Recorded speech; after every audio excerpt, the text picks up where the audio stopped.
Pemirsa, kondisi danau, mata air, sungai, dan laut di Bali saat ini semakin menurun secara kuantitas maupun kualitas.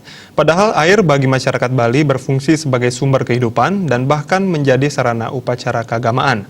Oleh karena itu, air kini dilindungi berdasarkan nilai-nilai SAD Kerti atau Satkerti lewat terbitnya Pergub nomor 24 tahun 2020 tentang perlindungan danau, mata air, sungai, dan laut.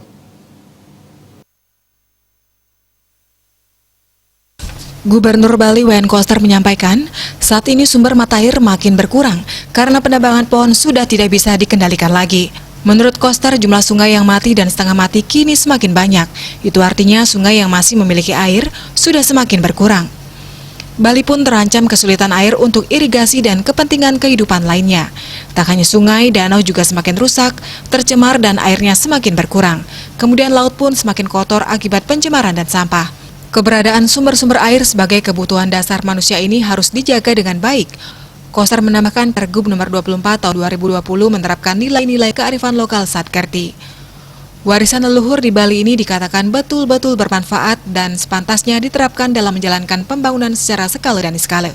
Secara niskala ada upacara penyucian untuk danau atau Danu Kerti dan laut Segara Kerti, yakni tumpak uye setiap saniscara kliwon wuku uye.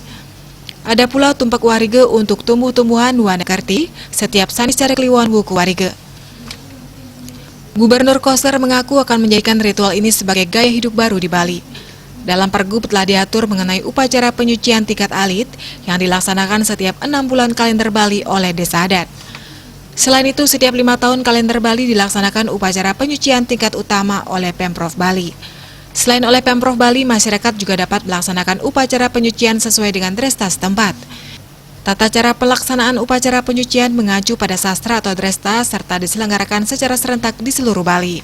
Perlindungan secara skala dilaksanakan oleh perangkat daerah Pemprov yang menyelenggarakan urusan bidang sumber daya air, lingkungan hidup dan kehutanan, bersinergi dengan instansi terkait sesuai kewenangan termasuk berkoordinasi dengan pemerintah kabupaten, kota, dan desa adat. Desa adat wajib membuat perarem atau awik-awik yang antara lain membuat soal penanaman pohon, larangan membuang sampah, limbah dan kotoran, serta larangan menembang pohon berikut dengan sanksinya.